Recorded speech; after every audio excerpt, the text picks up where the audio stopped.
এ এক অদম্য দুখু মিয়ার গল্প। জন্ম থেকেই দুই হাত নেই, তাই মাদ্রাসায় ভর্তি নেননি শিক্ষকরা। তার শিক্ষার শুরুটা বাবার কাছে। 5 বছর বয়সে দুখু মিয়া ভর্তি হন স্থানীয় প্রাথমিক বিদ্যালয়ে। অদম্য ইচ্ছাশক্তিকে কাজে লাগিয়ে পায়ে লিখেই মাধ্যমিক, উচ্চ মাধ্যমিক পেরিয়ে 1986 সালে নরসিংদী সরকারি কলেজ থেকে স্নাতক পাশ করেন। আরও উচ্চশিক্ষার স্বপ্ন থাকলেও আর্থিক সংকটে তা আর হয়ে ওঠেনি। বহুবার সরকারি চাকরিতে লিখিত পরীক্ষায় উত্তীর্ণ হয়েও ভাইবাতে গিয়ে 2 হাত না থাকায় মেলেনি কোনো চাকরি।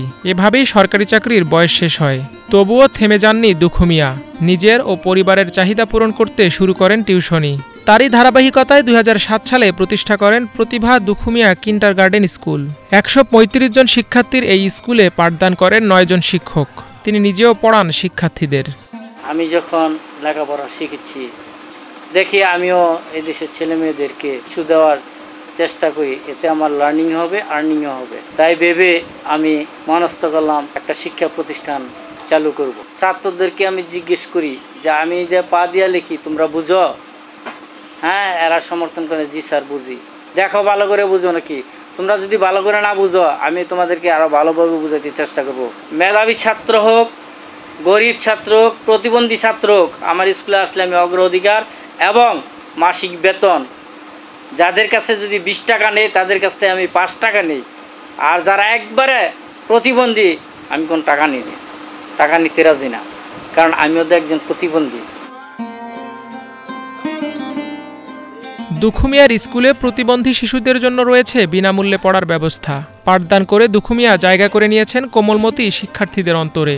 এজন্যই হয়তো তাকে নিয়ে তার স্নেহসিক্ত শিক্ষার্থীদের অন্তরে অগাধ ভালোবাসা ও ভক্তি।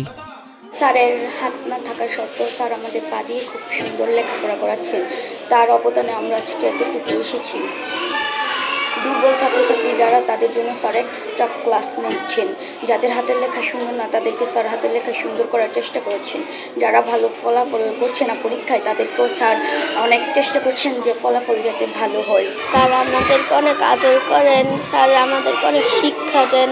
আমাদের অনেক কষ্ট করে লেখেন, তারপর আমরা অনেক মুগ্ধ। আমাদের স্যার তো ওনার 2 হাত না থাকা সত্ত্বেও তিনি একটা পড়ালেখা করে একটা স্কুল প্রতিষ্ঠিত করেছেন। এ নিয়ে আমরা অনেক গর্ব করি। সংগ্রামী দুখু মিয়াকে নিয়ে গর্বিত তার সহকর্মীরা। অনেকে যারা 2 হাত 2 পা থাকতো মানে এত বড় প্রতিষ্ঠান চালানোর ক্ষমতা থাকে না, কিন্তু আমাদের স্যারের কি হাত নাই, হাত ছাড়াও পা দিয়ে কি এত বড় প্রতিষ্ঠানটা চালাইতে পারতেছে। স্যারের হাত নাই গেছে এই কোনো বিষয় নিয়ে স্যারে কোনো সময় দুঃখ প্রকাশ করে নাই। স্যারে বলছে যে আমার হাত নাই দেখে কিসে, আমার 2 পাই আমার হাত।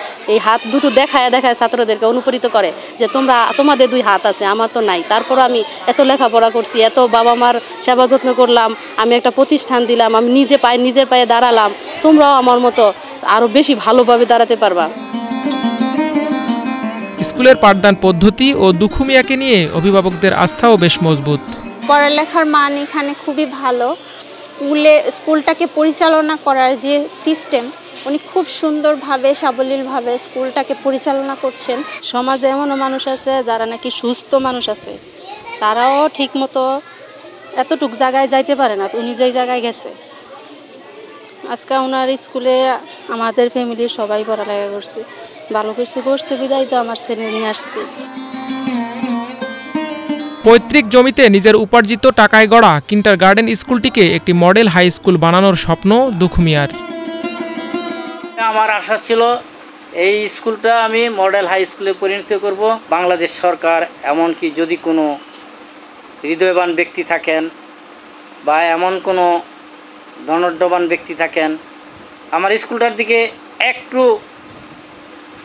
নজর দিলেই আমার স্কুলটা আমি হাই স্কুলে রূপান্তরিত করতে পারবো। দুখু মিয়া শুধু একাই আলোকিত হননি, আলোকিত করেছেন শত শত মানুষকে। বিত্তবানদের সহযোগিতা পেলে হয়তো বাস্তবে রূপ নেবে দুখু মিয়ার মডেল হাই স্কুল গড়ার স্বপ্নটিও। Bangla vision news desk.